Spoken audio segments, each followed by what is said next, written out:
네, 안녕하십니까. 김 선생의 서울 이야기를 진행하는 강사 김효입니다. 이번 시간에는 구름째 운이동이란 제목으로 말씀을 드려보도록 하겠습니다.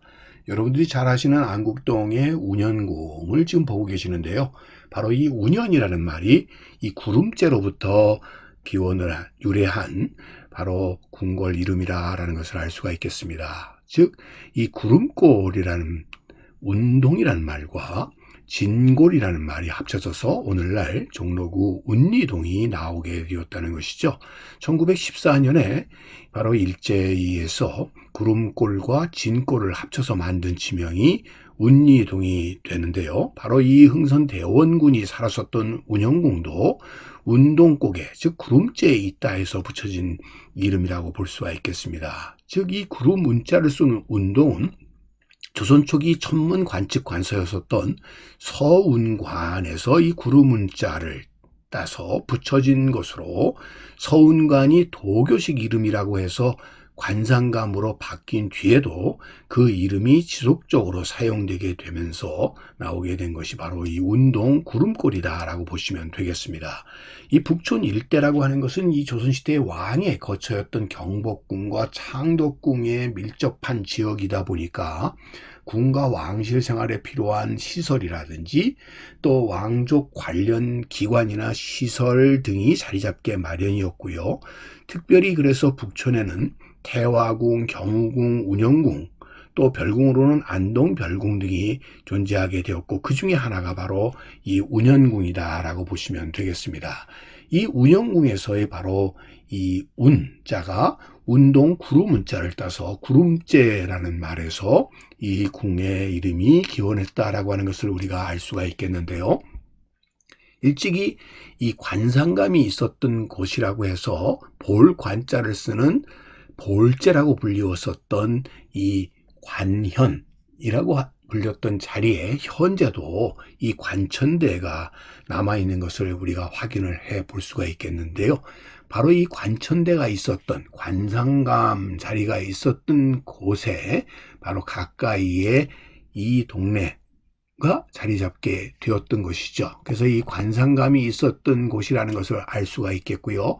바로 이 관상감이 있었던 곳 가까이에 이 니동이 위치하고 있다고 하는 것을 알 수가 있습니다.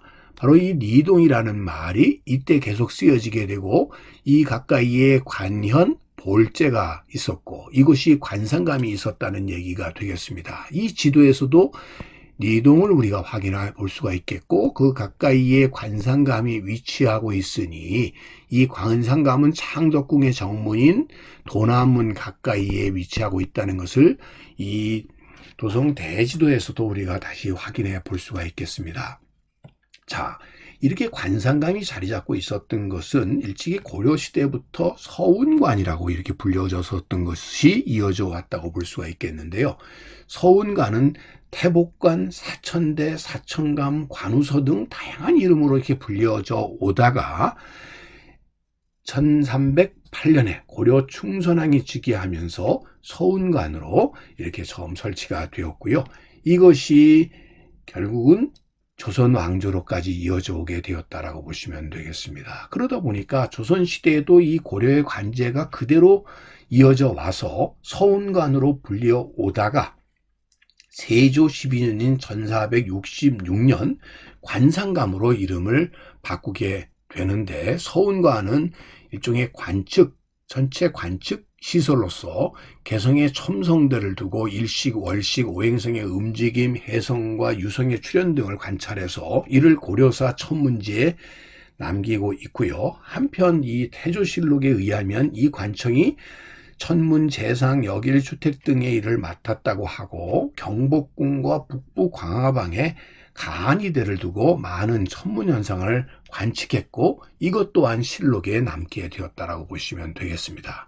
자, 처음에는 이렇게 서운관으로 불려지다가 이 조선시대에 와서 관상감으로 이렇게 이름을 바꾸게 되는 데는 바로 이 서운관이 일찍이 태일삼법을 익힌 생도들이 이 서운관에서 공부를 했었다는데 태일삼법이라고 하는 것은 도교에서 얘기하는 태일경, 이 태일성이 팔방에 놔두는 위치에 따라서 기둥을 점치는 이 책을 의미하는 것인데, 바로 이 태일 3법을 생도들이 이렇게 가르쳤다고 하는 것을 이렇게 실록, 기록을 통해서 우리가 확인을 해 볼 수가 있고, 또 이런 과정 속에서 이 당시에 문각이라는 사람과 그 무리들이 이거를 이용을 해가지고 결국 전체 관측뿐만 아니라 미래를 점칠 수 있다는 식의 이러한 사이비 종교로서 점차 새를 키워나가게 되니까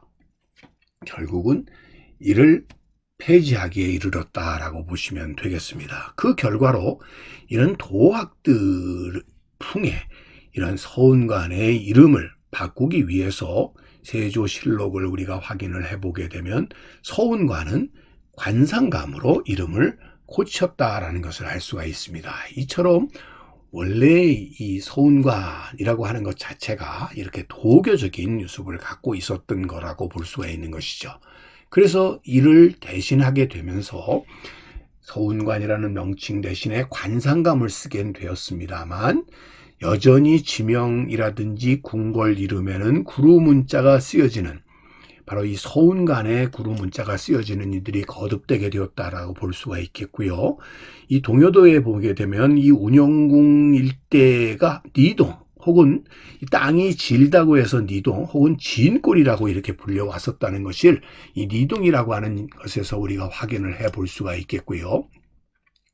자, 이 니동이라고 하는 것이 여기 이 지도에서도 우리가 확인을 해 볼 수가 있겠습니다. 이렇게 쓰여졌던 동네가 바로 운영궁으로 이렇게 자리를 잡았다라고 하는 것을, 니동 일대에 잡고 있었다는 것을 우리가 다시 확인해 볼 수가 있겠습니다. 그래서 이것이 나중에 일제강점기에 오게 되면 운동과 니동이 합쳐서 운니동이 되고, 바로 이 운니동에 운영궁이 자리 잡고 있었다라고 하는 것을 이 지도를 통해서 우리가 다시 한번 확인을 해 볼 수가 있겠습니다.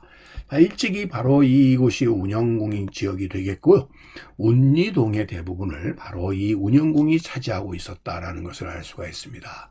그래서 이렇게 운리동이라고 하는 지명이 거듭 나오게 되게 되었던 것은 서운관의 운, 그래서 구름, 그 다음에 진동의 니 해서 운리동이 됐다라고 보시면 되겠고요. 그래서 오늘날에까지 장덕궁 남쪽에 바로 이 운영궁이 위치하고 있는 곳을 여전히 서울특별시 종로구 운리동으로 이렇게 부르게 되게 된 것이 바로 그런 유래라고 보시면 되겠습니다.